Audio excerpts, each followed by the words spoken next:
Welcome to the GYSB Talks podcast with host Carla Palmer.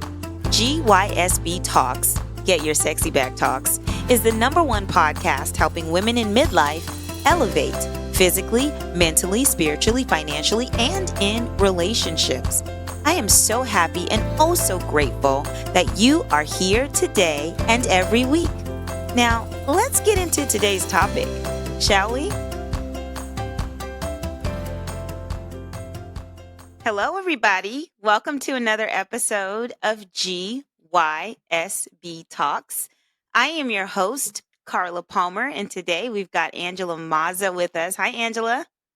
Hi, Carla. How are you? I'm doing well. How are you doing? I'm doing great.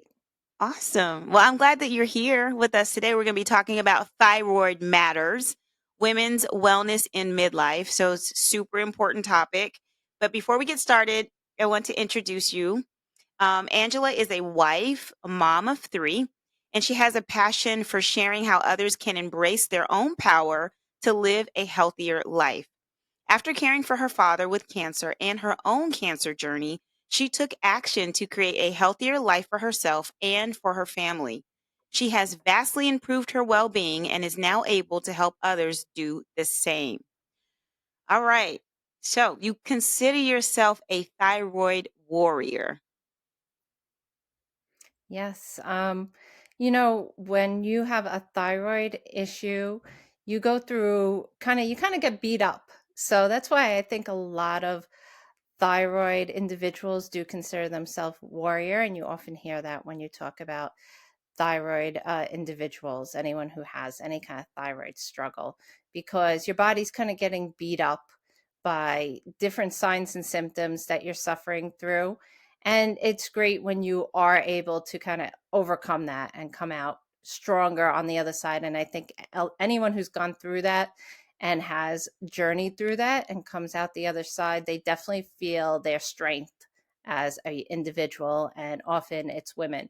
So hmm so let's start with the basics. A lot of people, including myself, don't know a lot about the thyroid, where it's located, what the function of it is. If we could just start by kind of explaining that in lay terms, that would be great. sure. The thyroid is that little butterfly shaped gland in the front of your neck. So it only weighs about an ounce.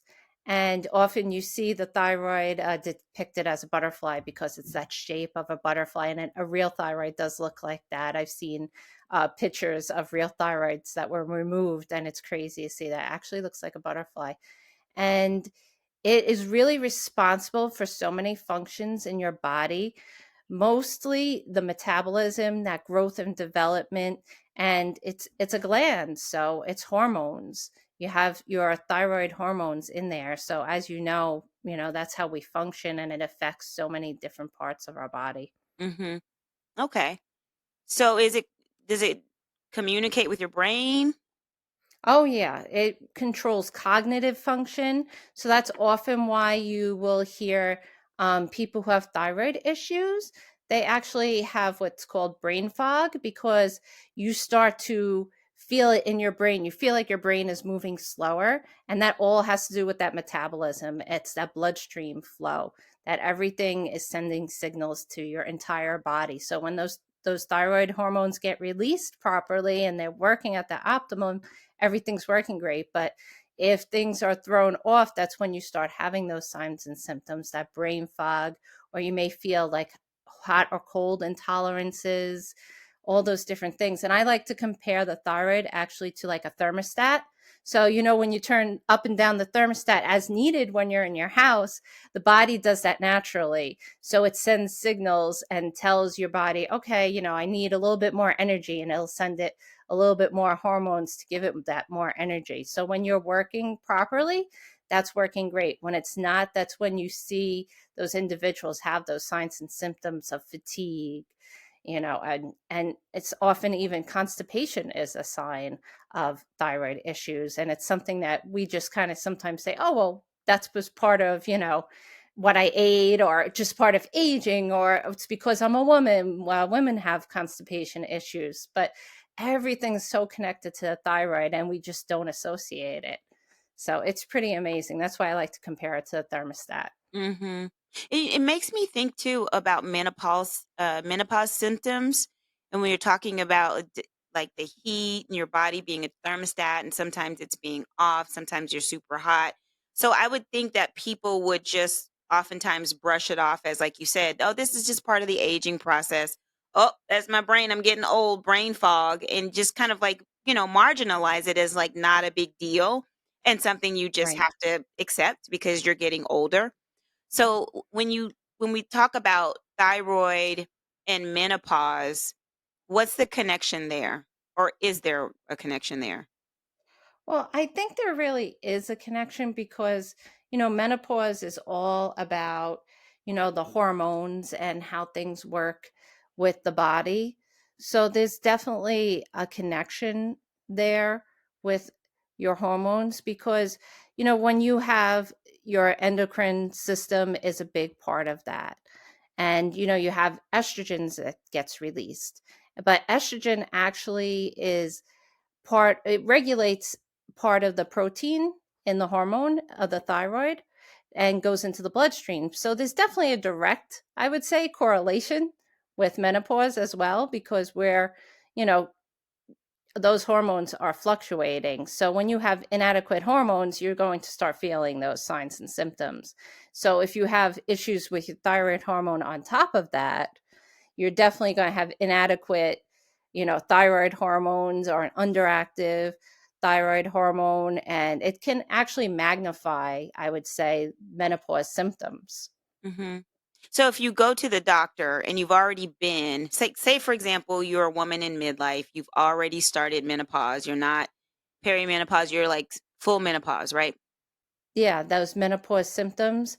I mean, it depends. Do you have a thyroid issue already, are you saying? Or You don't, or not that you know of. And so not that you know at of? what point, yeah, do you get the full panel analysis? Well, anytime you start feeling that kind of imbalance, I think, in your body, it's always good to question. So, like, if you have, like, I feel like there's certain signs and symptoms that you may have a thyroid issue.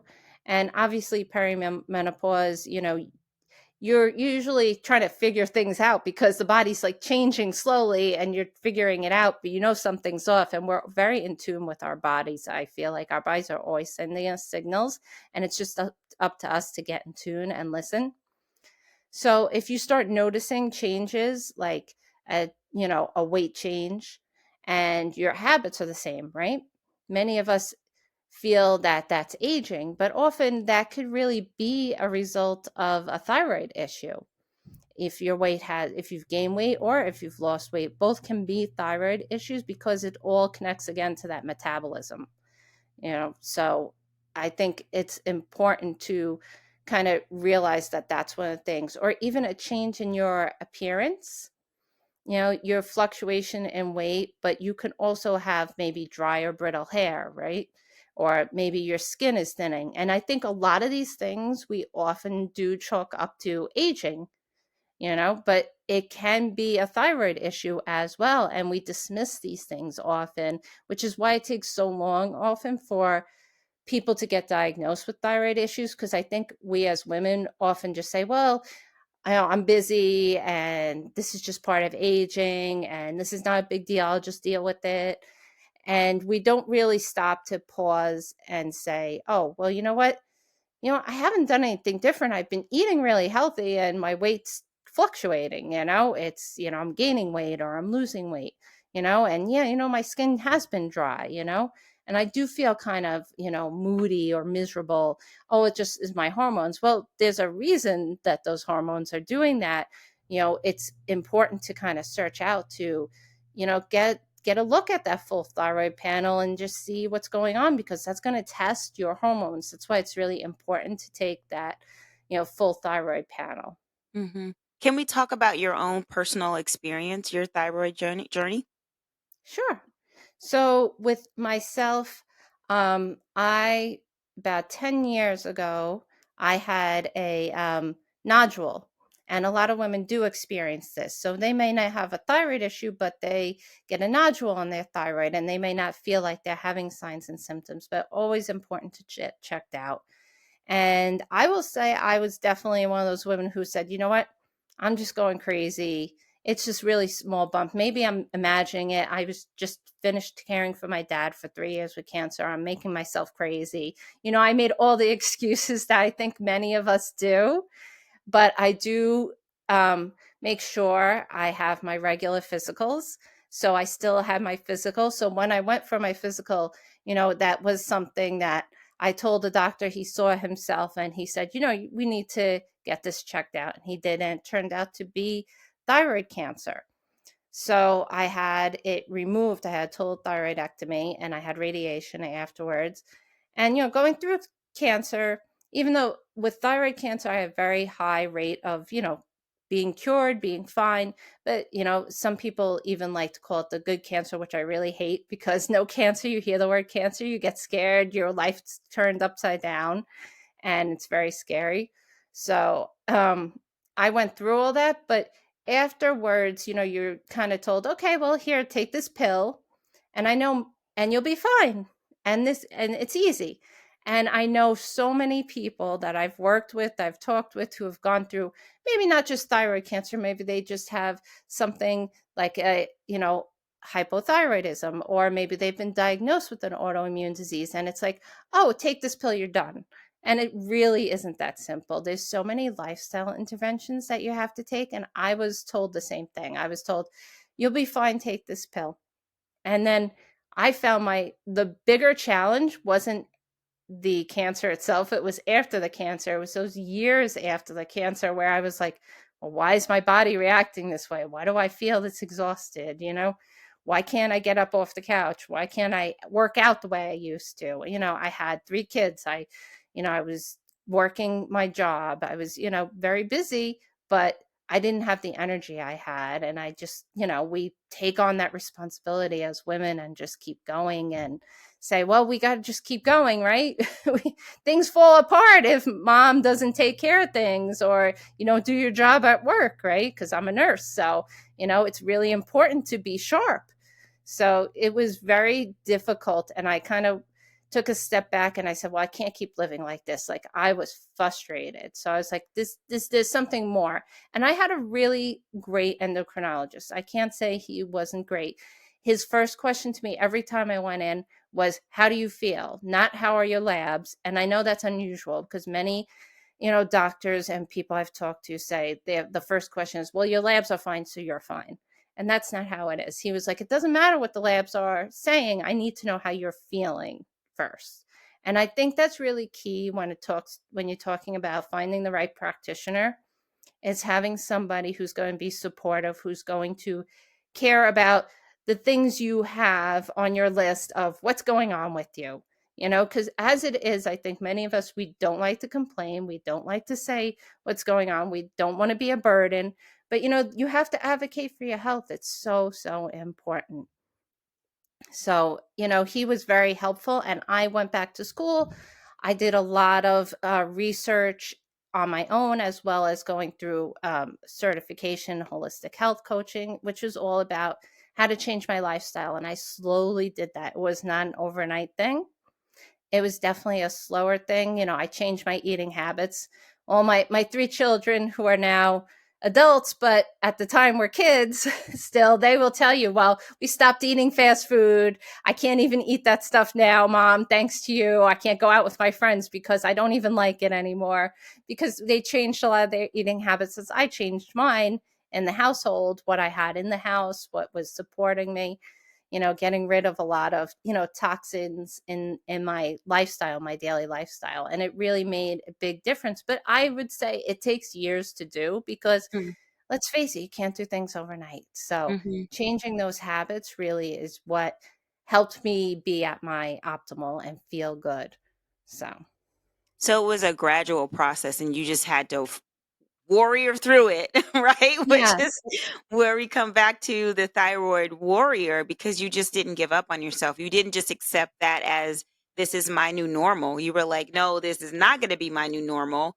Got a whole lot of life left to live, and I'm going to figure this out. And so, I mean, I'm so glad that you figured it out. So, do you work directly with thyroid patients now or coach people who are going through this so that you can help them as well?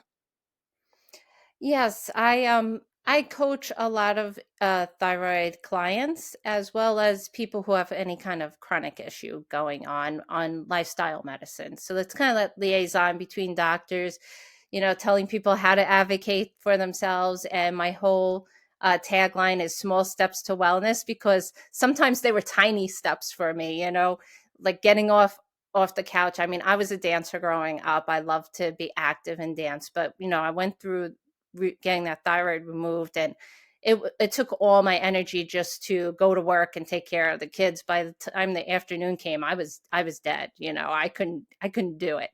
So the idea of kind of getting any extra movement in, was impossible. And I really did it through those, like, okay, I'm going to do 5 minutes and that's it.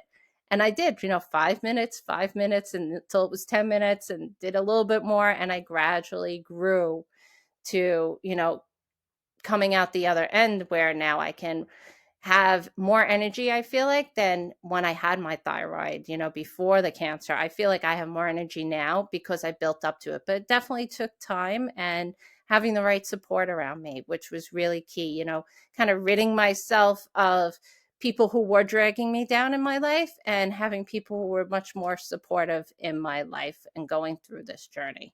So, Mm. Yeah, that circle of influence, man. Like, listen, it can take you down. It can drag you all the way down, especially if you're already going through some challenges. So I'm so glad that you brought that up about who we are allowing into our space, because it can be mentally and physically draining. And when you're going through something like the healing that you were going through with thyroid and like really trying to pick yourself back up again, it was so important for you to have people in your life who were going to be adding positive energy and positive support to that process. So I'm glad that you were able to have that. Um, let's talk about the importance of getting good sleep, like a sleep hygiene, and how that plays into your wellness now. yes, sleep is one of the things that I found key. Now, I was always kind of like a late owl, always like to stay up. So that's something that, I had to kind of change, because I needed my sleep, and having that sleep hygiene, having that consistent sleep, going to bed at the same time every night, getting a healthy sleep routine before you're going to bed, having the right lighting, having the right, temperature in the room, having, disconnecting from your devices beforehand, not having that, blue light interrupting that melatonin, was so important. Kind of having that unwind time for myself, which, I think many of us don't take that time for ourselves, and we feel selfish when we do. And I know I was definitely like that as well. So I really had to start saying, well, you know what? I'm not going to be good for nobody, and not going to be able to help anyone if I'm not functioning the next day. So I need to take this time to kind of heal myself and renew myself and renew my spirit, even if it is, that hour before bed, that, maybe you're taking a bath instead of a shower just to relax the body. Maybe you're just sitting down. I love to read. Sitting down and reading for, 10, 15, 20 minutes, whatever it is that you can fit in. Maybe it's taking that time to meditate for 5 minutes before bed. Whatever it is that helps renew you. But I started to get into a better routine. And that's something I encourage all my clients that work with me, is to really kind of explore their routines. I had one woman, she was in her 80s. That was my client. And she had a daughter in the city. So she was always worried, because her daughter was in the city. She was afraid of what was going to happen to her. Now, obviously, her adult daughter was, close to 50. She was not a young woman, but, we always worry about our kids. It doesn't matter. They're your babies. And I told her, well, what are you doing before bed? And she goes, well, I'm watching the news. And I said, well, that's one of the reasons you can't sleep well. So she changed. I said, get your news early in the day. If you need to get your news, get that early in the day. Before bed, no news, nothing in the evening for that. And just sit down. And she loved to read. I said, read a book. Read a book before bed. I'm telling you, it changed her life. She was getting so much better sleep. And it makes a difference in your health, no matter what age you are. It really makes a huge difference how you're feeling and how you're waking up. And if you're waking up tired, then there's a problem. You're not getting the proper sleep. Something's getting interrupted in that sleep. And you really got to go back and explore why that is. We need to wake up that we're feeling somewhat refreshed after it, good quality sleep, not just the hours, it's also the quality of sleep you're getting. How do you make sure your sleep quality is good? You. Well, for me, I make sure my sleep quality is good is I have dogs. I don't have them in the room with me as much as I love them because that disrupts your sleep. I do not have the room too hot. I use blankets if it gets cold for me during the night. I have the blankets there for me, and I definitely have just that consistency of trying to set that time limit of, okay, it's, between 10 and 11, I'm going to bed. I'm not going to bed earlier than that. I'm not going to bed later than that. So, that's really important for me as well. They heard you So talking about them. They're like, "You're not gonna be talking about I me in know. I'm there." sorry. I'm sorry. They were really quiet.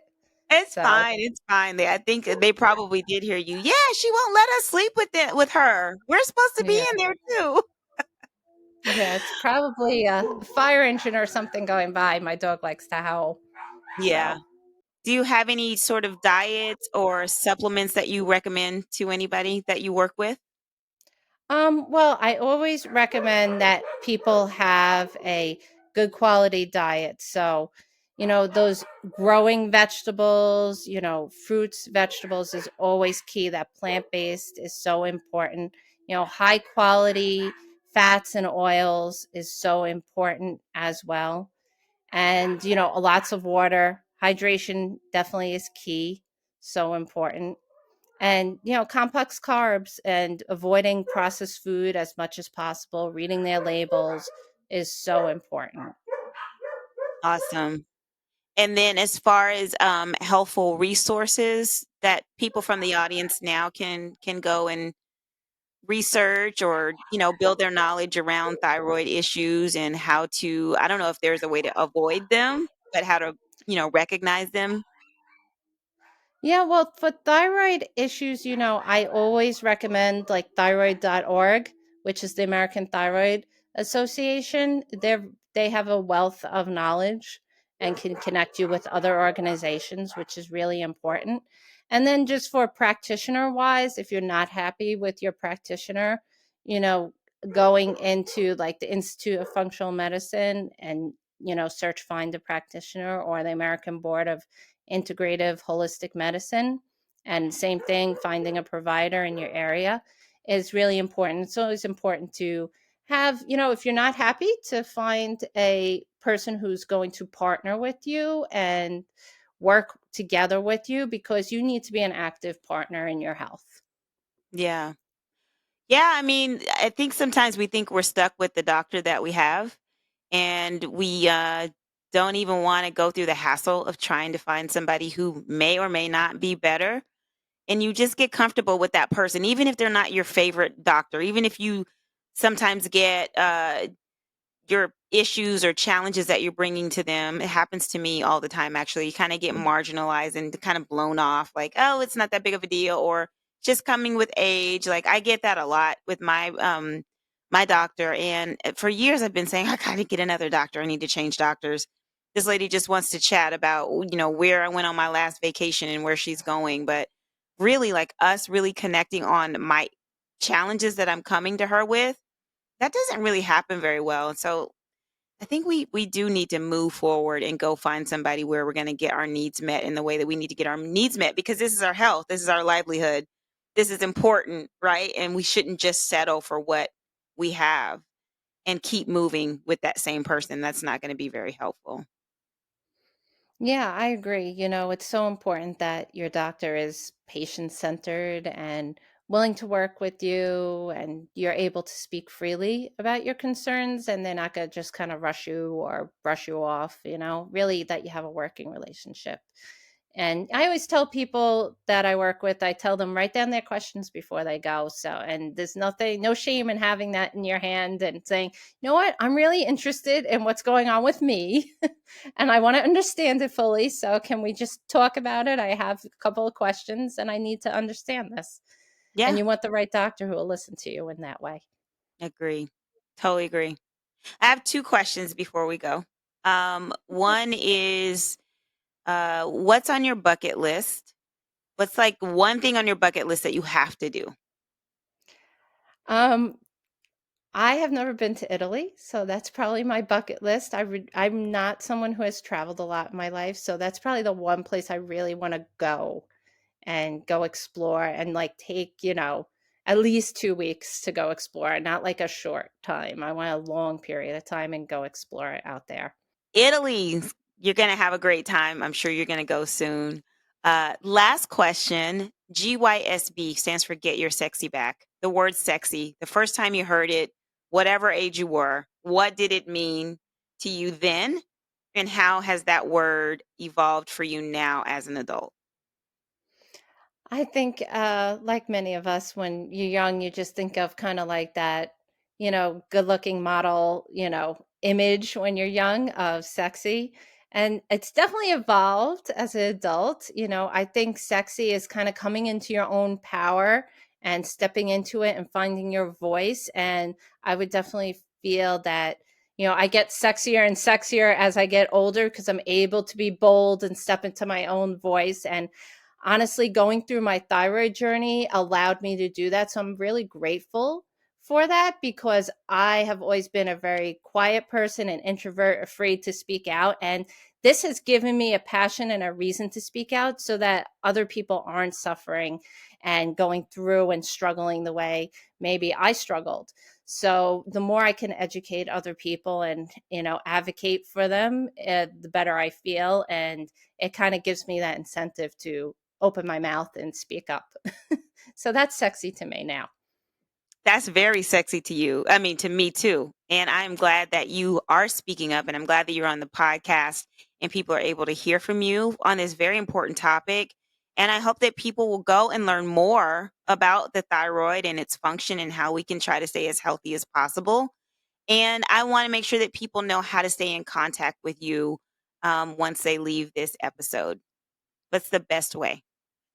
The best way is probably through my Facebook group. I have a Facebook group, and that is a really great way. And as well as my probably my email if they had questions. So that's Angela V. Mazza at angelhealthcoach.com. And that would probably be the easiest way to stay in touch with me. Okay, you all follow Angela, connect with her. If you have any questions, make sure you email Angela. And if you'd like to stay in contact with me, Carla Palmer, GYSB Movement, I am on all social media platforms, GYSB Movement on YouTube, Instagram, and also on TikTok. And if you would like to stay connected to the podcast, please do so. Please hit the notification button, the follow button. Connect with us. Every Monday, we drop a new episode, and now we are also doing 3-Minute Thursdays. So if you are pressed for time and you're just brushing your teeth, click on 3-Minute Thursdays and hear what I have to say for the week.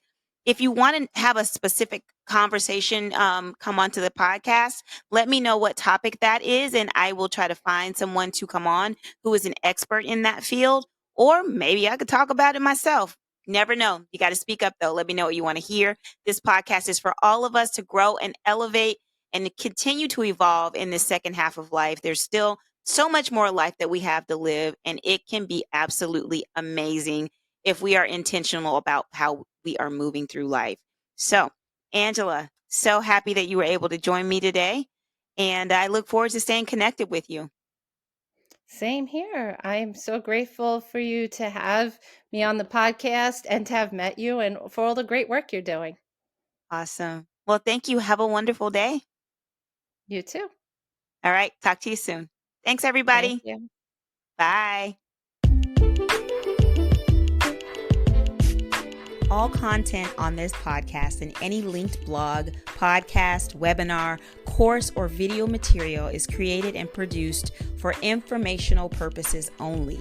The content is not intended to be a substitute for professional medical advice and should not be relied on as health advice. The information is general and may not be suitable for your personal circumstances or complete health objectives.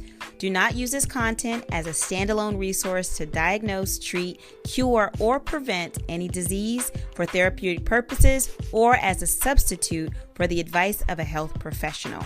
Never delay seeking advice or disregard the advice of a medical professional based on our content here on this podcast. If you have questions or concerns about your health or medical condition, please seek guidance from a medical professional.